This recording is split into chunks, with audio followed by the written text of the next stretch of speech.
എൻ്റെ ജീവിതമാർഗ്ഗം എന്ന് പറയുന്നത് ഒരു ഓട്ടോറിക്ഷയാണ്.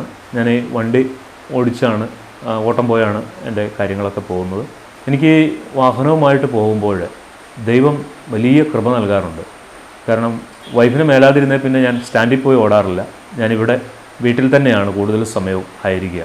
ഇവിടെ നിന്നാണ് എനിക്ക് ഫോണിലാണ് കൂടുതൽ ഓട്ടം വരുന്നത്. പലപ്പോഴും ഈ രോഗികളായിട്ടുള്ള ആളുകൾ ഹോസ്പിറ്റലിൽ പോകാനായിട്ട് രാത്രി സമയങ്ങളിലൊക്കെ ആണെങ്കിലും എന്നെയാണ് വിളിക്കും. കാരണം ഒന്ന് മദ്യപിക്കാതില്ല എന്നുള്ളതും പള്ളിയിൽ പോകുന്നു എന്നുള്ളതുമാണ് പ്രധാന കാരണം.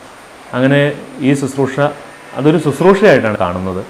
എനിക്ക് ആ ജോലിയിൽ പലപ്പോഴും ആളുകളുമൊക്കെ ആയിട്ട് സംസാരിക്കുമ്പോൾ, വേദനിച്ചിരിക്കുന്ന അവസ്ഥയിലുള്ള ആളുകളുമായിട്ട് സംസാരിക്കുമ്പോൾ അവർ പലപ്പോഴും എൻ്റെ ജീവിതാനുഭവങ്ങളിൽ നിന്ന് ഇങ്ങനെ പങ്കുവയ്ക്കുമ്പോൾ അവരെപ്പോഴും അവർക്ക് ഭയങ്കര ആശ്വാസം ലഭിച്ചതായിട്ട് പറയാണ്.